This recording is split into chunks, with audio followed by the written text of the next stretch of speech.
It was 3:47 a.m. when my phone rang, the sharp jolt of the vibration pulling me out of a daze. I was sitting in my garage workshop, staring at a stack of bids from auto parts suppliers, trying to make sense of numbers that weren't clicking. The dim yellow light overhead hummed quietly, the smell of motor oil and steel hanging in the air, when I saw Marcus's name flash on the screen. Marcus, I mumbled, wiping my hand over my face. His voice was strained, like he was trying to keep it together. Grandpa Lou's in the hospital. It's heart failure. I blinked, trying to shake off the fog. What happened? Should I come over? There was a long pause, longer than there should have been. Nah, don't come yet. Everyone's already here. You know how it is. Grandpa doesn't need the stress. The words hit me harder than I expected. It was obvious. They didn't want me there. It wasn't the first time. Everyone? I couldn't help but ask. So it's just family? He hesitated and then said it. Like it was nothing. Like it was the truth. Yeah? Family only. Just wait a few days. I could feel the cold edge of that sentence in my chest. Always the same, always trying to shut me out, ever since I dropped out of college to build motorcycles instead of following the family path.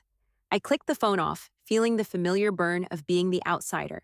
Before I could even process, a message pinged through. Don't come. Family only. Becca. The words stung like they were meant to, like I wasn't even part of the family anymore. I sat back in my chair, the weight of the situation settling over me. They'd shut me out. Again. I couldn't shake the feeling of being shoved out, like I was some kind of inconvenience. I sat there, my fingers hovering over the phone for a minute, not sure what to do next. It was 4:05 a.m. and everything felt wrong. I couldn't understand why they'd treat me like this. I'd kept my distance, never pushed myself into their world. But for them to pull this, it hit different. I dialed the hospital's main line, my heart still pounding in my chest. The nurse who picked up was polite but not exactly friendly. Can I help you? She asked, her voice flat. Yeah, I'm calling about Lou Esposito, my grandpa. I was told there are visitor restrictions.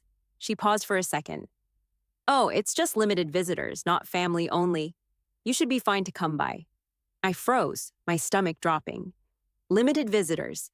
That wasn't what Marcus had said. And it sure as hell wasn't what Becca had texted. They'd straight up lied to me. This wasn't about Grandpa's condition. They just didn't want me there. I thanked the nurse and hung up, my hand still gripping the phone, my mind scrambling. I leaned back in my chair, trying to process it. Why? Why had they pushed me away when all I'd done was keep my head down and stay out of their way? I thought about all the times they dismissed what I did, called it a hobby, a phase.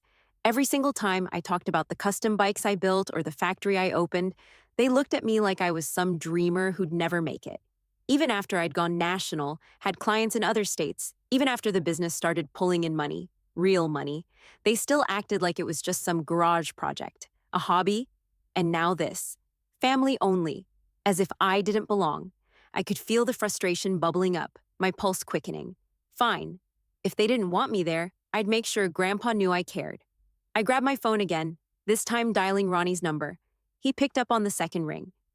Hey, Ronnie, I need you to do something for me. Get a gift basket together. Something big.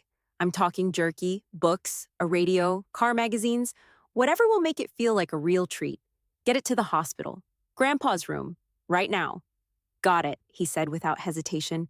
Ronnie knew how I worked by now. No need for explanations. You want it on a rush delivery? Yeah, make it fast. Just make sure it's huge. Make a statement. Done. I hung up, already thinking of the next step. I wasn't going to just sit around and let them keep me out. I picked up my phone again and dialed my lawyer. When he answered, his groggy voice barely audible, I got straight to the point. I want to make a donation, $400,000 to the cardiac unit, but I want it to be anonymous, and I want it done today. There was a pause. You're sure about this? You don't want any public acknowledgement? Not a word. Just make sure the money goes into upgrading the cardiac unit. Make it top tier. I want them to know it's coming from someone who gives a damn. Understood. I'll handle it. Do it now. I hung up, feeling a little bit of satisfaction. Let them wonder. Let them think it came from some mysterious benefactor. I'd make sure Grandpa had the best room in the place. And maybe, just maybe, they'd realize what kind of man I'd become while they'd been busy judging me. Sitting back, I ran my hand over my face. I had no idea what the hell had gone down with my family, but I wasn't about to let them keep me in the dark anymore. If they couldn't see me for who I was, I'd make sure they saw what I could do. I waited in silence, the sound of my breathing filling the space around me. It was going to be a long day, but I was ready to make my mark. An hour later, my phone buzzed with a text from Ronnie. Gift basket arrived. Nurses said it took 2 people to carry it. Should make an impression. I couldn't help but smile a little, imagining those poor nurses struggling with the damn thing. I'd asked for big, but I hadn't realized just how much space it'd take up. I felt a surge of satisfaction. It was exactly the statement I wanted to make. Maybe the family wouldn't get it, but I knew Grandpa would. I sat back in my chair, waiting for the next update. I didn't even have time to think about how weird it felt to be sitting here, doing everything I could for Grandpa, while my family did God knows what.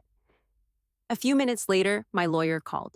His voice was smooth, professional, but there was something different in it today, like he was on a mission. The donation's been accepted, he said, and they're already putting it to good use.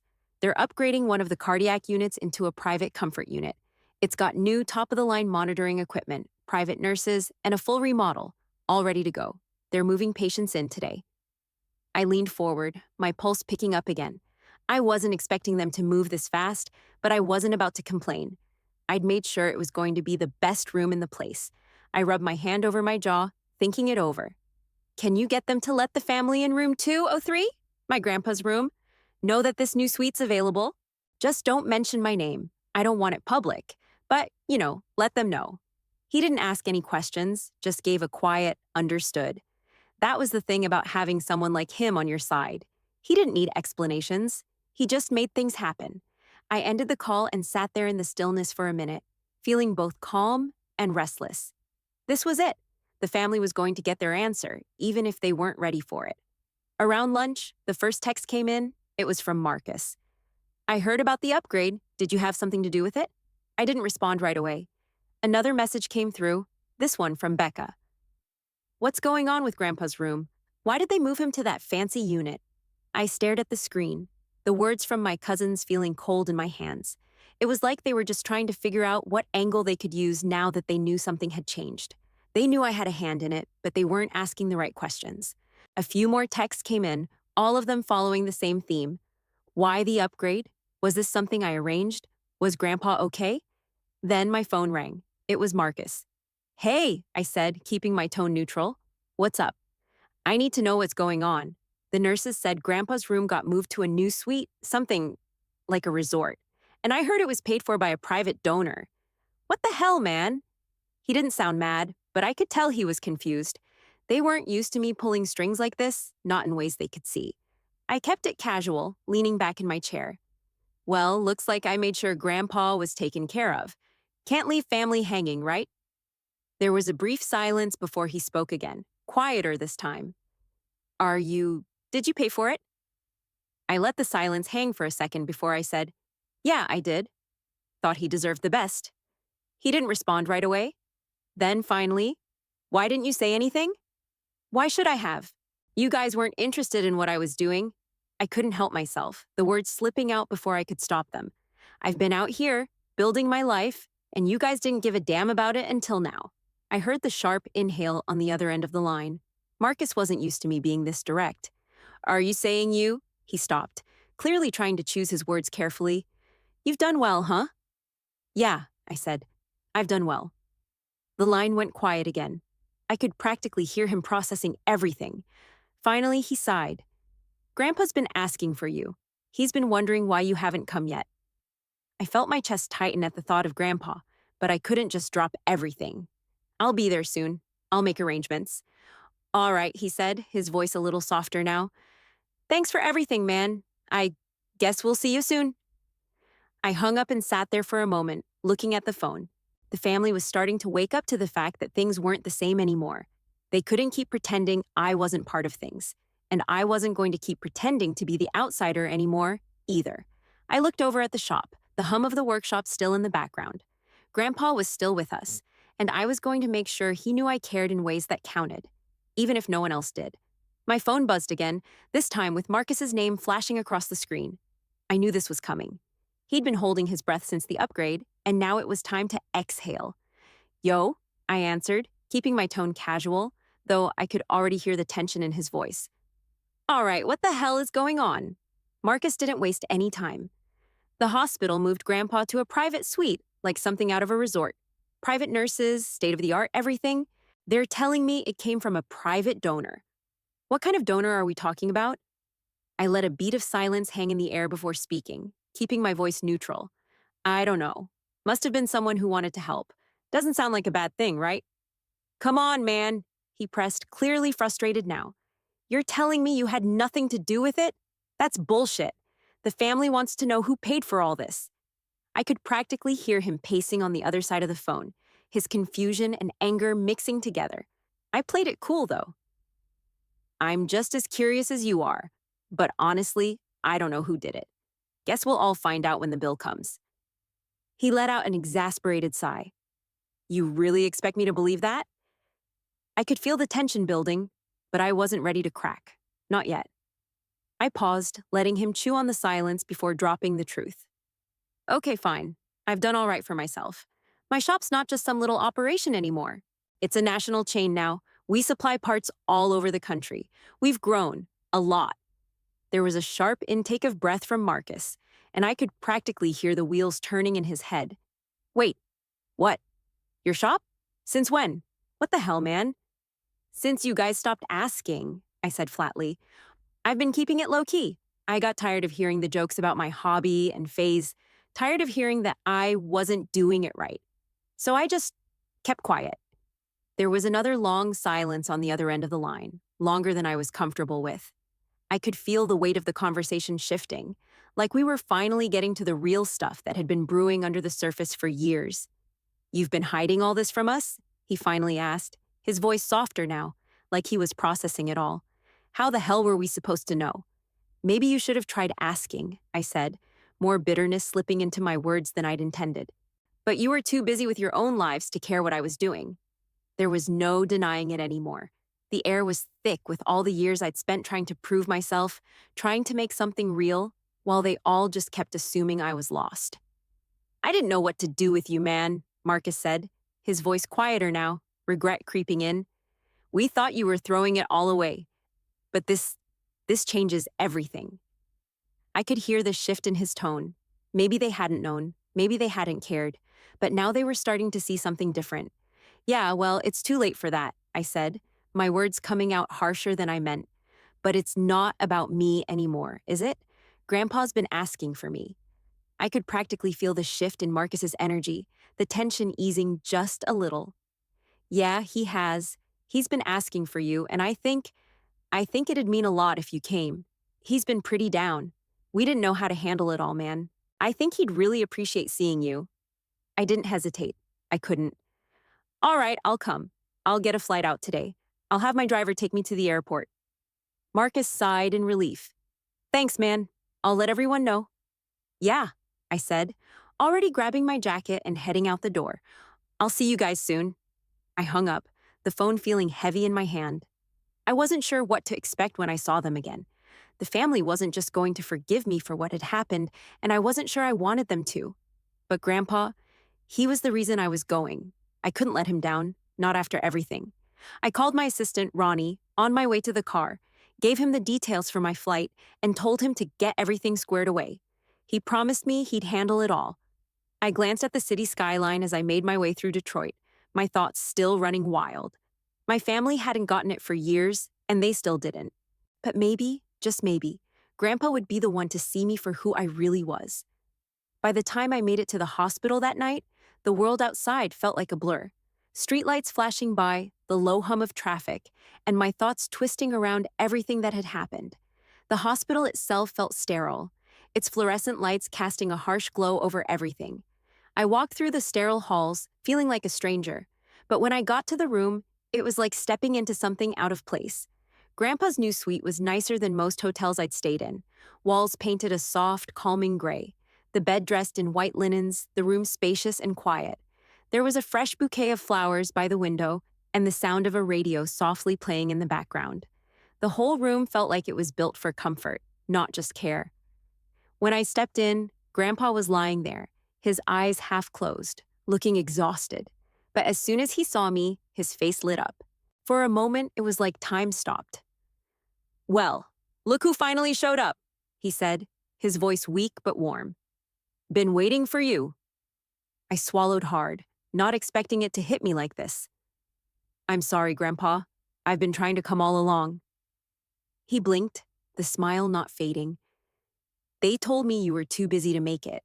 That's what they said anyway, that you were too busy with your work." I bit back the frustration that surged up. They hadn't told him the whole story. Of course they hadn't, but I wasn't going to get into that now. "I wasn't too busy," I said, pulling a chair closer to his bed. I wanted to make sure everything was right before I came. Make sure you knew I was thinking about you." Grandpa's eyes softened, like he could see the truth in my face. "Well, I'm glad you're here now. I was starting to think I'd die with you out there building those damn bikes." I couldn't help but chuckle at that, the tension in my chest easing just a little. I've been keeping my head down, trying to get things off the ground. "Yeah, I know you have," he said, his voice quieter now, almost like he was going to drift back to sleep. "But I saw what you were doing back in the day. You always had the spark. That's why I never worried about you. The rest of the family, they didn't see it. But I did." I leaned forward, not sure what to say. The lump in my throat was getting bigger, but I didn't want to break down right now. Not here. Not with him looking at me like that. "I remember when you used to come into the garage with me," he said, his eyes drifting back to the ceiling, like he was going somewhere else in his mind. "You'd hand me the wrenches and ask a million questions. I told you that engine wasn't a toy, but you still wanted to be right in there, getting dirty with me. You were always more serious than anyone gave you credit for." I smiled, remembering those days.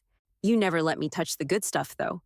He let out a raspy laugh, and it felt like a little piece of him came back to life. "Hell, you were 10. I wasn't about to let you screw up one of my engines." "Maybe I wouldn't have," I said with a grin. "Maybe I'd have been a better mechanic than you." "Oh yeah," Grandpa shot me a side eye, the smile never leaving his face. "Better? You still haven't proved that." I sat there for a while, just soaking in the familiar banter, the way his eyes twinkled even though he was weak. There was something so comforting about hearing him talk like that, even in a hospital room. The rest of the world could have crumbled around us, and it wouldn't have mattered. Right here, right now, it was just us. After a while, I couldn't help myself. "I brought you something, Grandpa." I motioned toward the gift basket Ronnie had delivered earlier. It was huge, packed with jerky, books, a radio, and some old car magazines I knew he'd love. He turned his head, a slow grin spreading across his face. "What's all this? You trying to bribe me with snacks?" "I thought you could use a little distraction," I said, feeling the warmth of the gesture settle between us. "And some of your favorite stuff. I know it's not much." He shook his head, his grin softening. "It's perfect, kid. You're a good one. I can see why you've been so quiet. You've got your head in the right place. I'm proud of you. More proud than you'll ever know." I could barely keep it together at that. Grandpa never said stuff like that unless he meant it. It hit harder than anything. I stayed there for hours, talking with him about everything. About the bikes, about old engines, about the stuff we used to do together in the garage when I was younger. It felt like we were making up for lost time, stitching together all those moments I'd missed while the rest of the family had been trying to keep me out. By the time I left the room, the weight of the day was starting to catch up with me. But Grandpa had seen me, really seen me. And for the first time in a long time, that was enough. I arrived at the hospital early the next morning, still running on the high of the night before. There was a quiet wait to the morning, the air cool and sterile as I stepped off the elevator and into the waiting area. I wasn't expecting to see anyone this early, but of course, there they were. Marcus and Becca, sitting side by side on the long plastic chairs, looking like they'd just come from a bad night's sleep. They both turned when they saw me, their faces going through a range of emotions. Surprise, discomfort, maybe a little guilt. I didn't care much about what they were feeling, though. I wasn't there for them. "Hey," Marcus said, clearing his throat. "Look, we just wanted to say we're sorry. We misjudged you, man. We thought you were just, throwing your life away." Becca nodded beside him, glancing at me before quickly looking down. "Yeah, we didn't know what you were really doing. We thought, we thought you weren't serious about it." I took a deep breath, holding back the urge to snap. They were sorry, sure, but for what? I wasn't about to let them off that easy. I crossed my arms, keeping my voice calm, even if my words weren't. Are you sorry because you misjudged me? Or are you sorry because you found out I've got money now? Their eyes shot to each other, and the room went tight with silence. Becca shifted in her seat, and Marcus's lips pressed into a thin line, like he was trying to come up with the right thing to say, but there was no perfect line. They'd made their choice, and now they had to deal with the consequences. We didn't mean it like that, Becca said quickly, trying to deflect. Really? I shot back, not letting her off the hook. Because it sure seemed like it to me. You pushed me out for years. Hell, you barely talked to me after I dropped out of college. You didn't think I was serious about my shop, about my life. And now, all of a sudden, you want to make it right because you think I've made it? Marcus opened his mouth, but I didn't give him the chance to interrupt. You made a choice, both of you. You shut me out when I was just trying to do my thing. And now, because I've built something, because you see I've got more than you thought I would, now you want to come back in? Becca's eyes flickered to the floor again, and Marcus looked like he wanted to say something else. But he didn't. He knew it wasn't about the money, not really. It was about the years they'd spent treating me like I didn't belong. I pushed the words out sharper than I wanted. You don't get to walk in now and act like you didn't make a choice, like I'm just gonna forget everything you've said and done. You don't get to come crawling back just because I'm doing okay. That's not how this works. They didn't answer right away. The silence stretched out, thick and uncomfortable. I wasn't sure what I wanted from them. Maybe nothing at all. Maybe I was just tired of pretending like I could always be the bigger person. Finally, Marcus broke the silence, his voice softer than it had been. We messed up, all right? I get it now. I do. I was wrong to treat you like that. He glanced at Becca, and she nodded. Though it looked like she wasn't entirely comfortable with the whole conversation, we just didn't know what you were doing, man. We didn't get it. Yeah, I said, giving him a hard look. But I'm not here to make you feel better about your choices. I'm here for Grandpa. I let the words settle in. And I'm not going anywhere. I'll be spending the rest of his time with him. You're not going to block me out again. Not this time. Their faces fell. Becca opened her mouth like she was going to argue, but Marcus gave her a look that stopped her. He turned back to me, his voice low. We're not trying to stop you. We're just trying to make things right. I shook my head, my tone hardening. Making it right doesn't happen just because you say sorry. You made your bed, now you have to sleep in it. They didn't push it any further. They couldn't. The truth was, they had nothing to say. They knew they couldn't undo everything they'd done by offering a simple apology. They were embarrassed, and they should be. I took a long breath, uncrossing my arms. If you want to be a part of my life from now on, you'll have to earn that back. I'm not just going to forget how you treated me before, so we'll see where things go. I didn't wait for them to respond. I turned and walked past them, not bothering to look back. They had to figure out how they were going to make this right with themselves and with me. I wasn't interested in their guilt or their excuses. I had my own path to walk, and it was going to be a hell of a lot different than the one they'd wanted me to follow. And I was fine with that. The next 5 days passed in a quiet blur. I was at the hospital every morning, staying until late at night. Grandpa was sharp as ever, even though his body was starting to give out. Every time I walked into that room, his eyes would light up and we'd fall into a rhythm. He wanted to know everything about the business, about the bikes, about the shop. I showed him photos of my home, my factory, the machines I'd built with my own hands.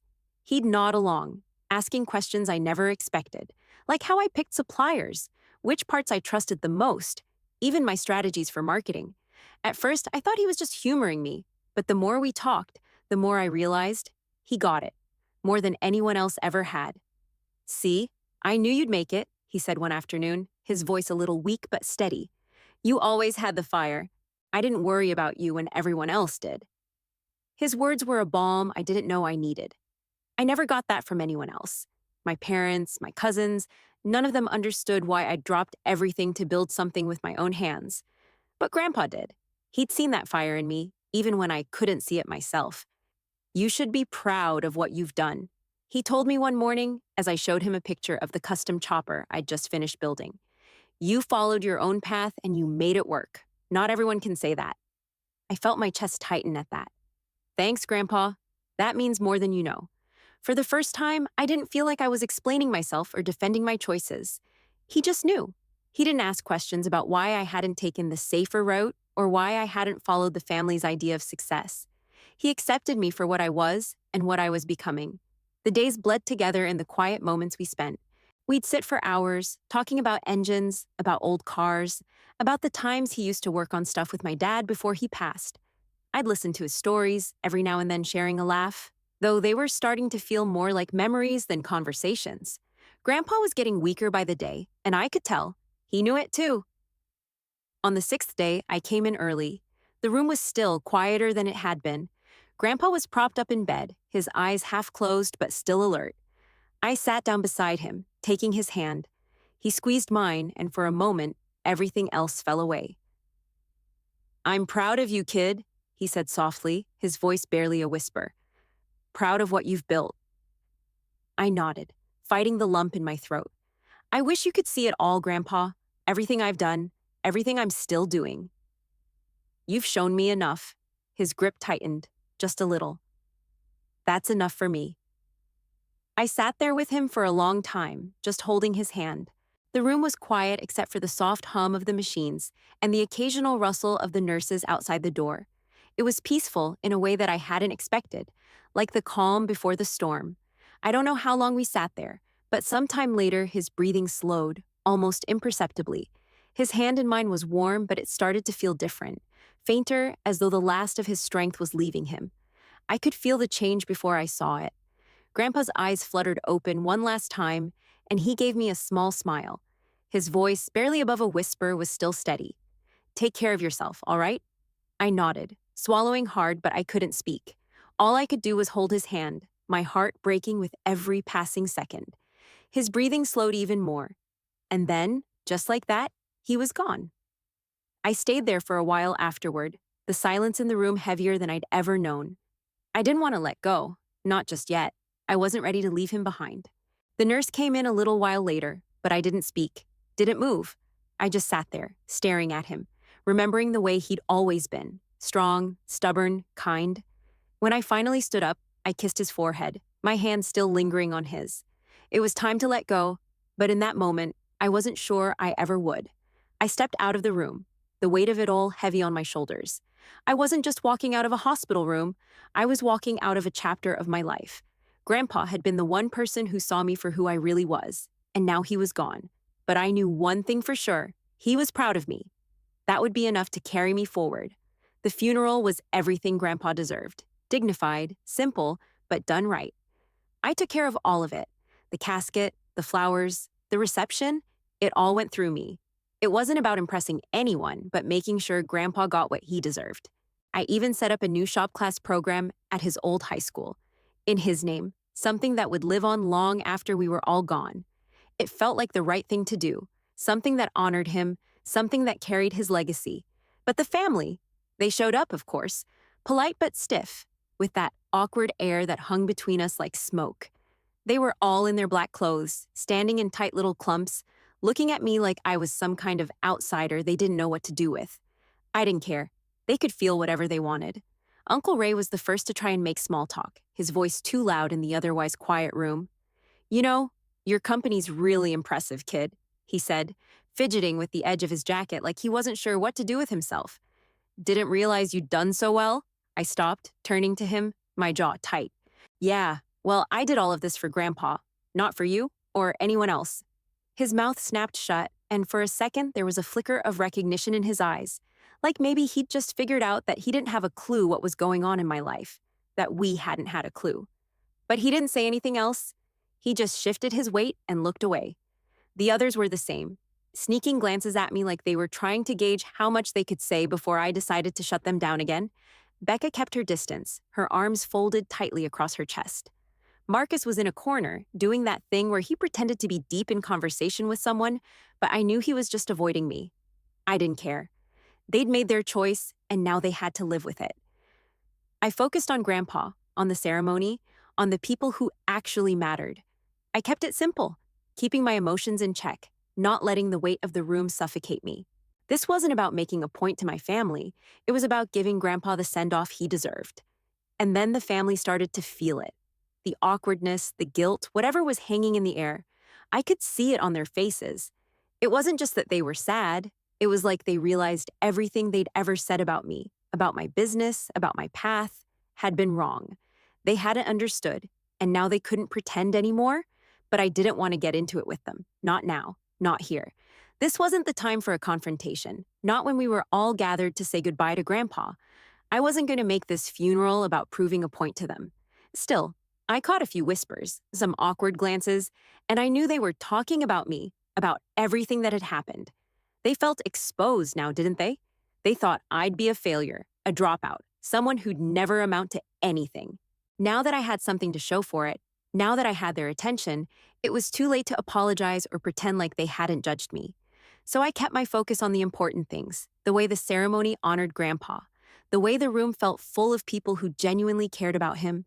Every word I spoke was for him. I didn't let myself slip into anything emotional with the rest of them. They hadn't earned that. Not yet. At the reception afterward, they all circled me like vultures, not sure how to approach me, not sure what to say. The conversation was stilted and forced, with a lot of, "How's the business?" and "impressive," really, thrown in there like it would smooth things over. But none of it worked. I wasn't interested in being part of their world again, not after everything they'd said. I made sure to thank everyone for coming, then quietly slipped away when things started to drag on. I didn't owe them any more than that. I left the funeral knowing that I'd done right by Grandpa. I wasn't doing this for my family's approval. I was doing it for him, because he believed in me when no one else did, and that was enough for me. A few weeks after the funeral, Marcus reached out. His name popped up on my phone, and I almost didn't pick up, but I did. I wasn't sure what he wanted, but I figured I'd hear him out. "Hey, it's Marcus," he said, his voice different this time, not rushed or defensive like it usually was. "I just wanted to check in, about the shop program." I leaned back in my chair, trying to keep my tone neutral. "Yeah, we've been helping out there," he continued, sounding almost humble. "Becca and I, they got the program up and running, and we've been volunteering with the students. Honestly, it's been eye-opening. Seeing how much the kids get out of it, how much they can learn from hands-on work, it gave me a new respect for what you do. I didn't get it before, but I see it now." I could feel something shift in me, a little bit of warmth pushing through the bitterness. But I wasn't ready to let him off the hook. Not yet. Not after everything. "You think that's enough?" I asked, my voice steady but not soft. "Realizing you were wrong about me? That's just the beginning, Marcus. Realizing it and changing it are two separate things. You don't get to just say, 'I was wrong,' and expect that to fix everything." There was a pause on the other end. I could hear him breathing, his thoughts probably scrambling. He wasn't used to me pushing back like this, and I wasn't letting him get away with it. "You're right," he finally said, a bit of resignation in his voice. "I know. I can't undo what we did. What I did. I get that. And I'm not asking for forgiveness, not yet anyway." He let out a sigh, then added, "I'm just trying to do better. Be better." I ran a hand over my face, feeling the weight of everything that had happened. It wasn't easy for either of us, but I respected that he wasn't pretending everything was fine, that he wasn't trying to skip over the hard parts. "Trying's the only way it's ever going to change," I said, my voice quieter now, more measured. "You don't get to just make a few nice gestures and think that's enough. This takes time, real work. If you're serious about it, then you'll have to put in the effort.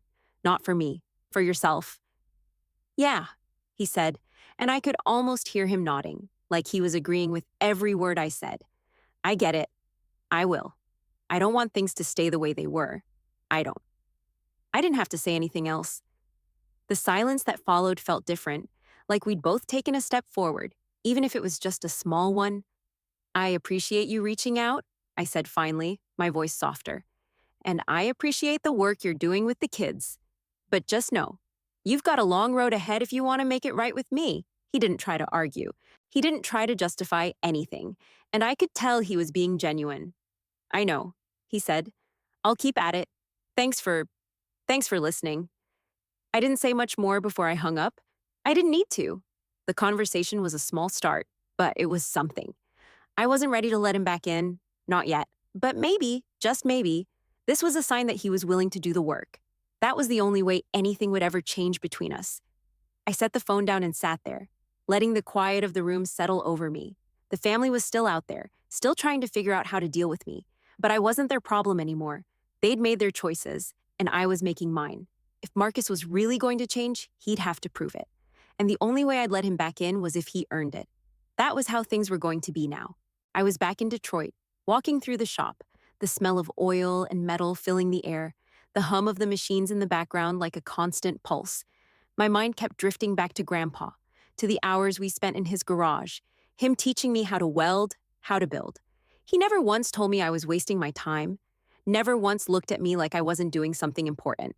The rest of the family, they saw me as a dropout, as someone who didn't fit into their world. But Grandpa, he saw something else. He saw a builder. I stopped in front of the wall where the photo of us hung, a picture from when I was 10, my face greasy, my hands caked in dirt, smiling like I had all the answers. Grandpa was next to me, holding a wrench in one hand, his arm around my shoulder like I belonged there, like I was part of something that mattered. I ran my fingers over the frame, feeling the weight of the moment. That photo wasn't just a memory, it was proof that he'd always believed in me, even when no one else did. There was a small plaque on the wall now, just under the photo. It read, Lou Esposito Shop Program, for the kids who build their own roads.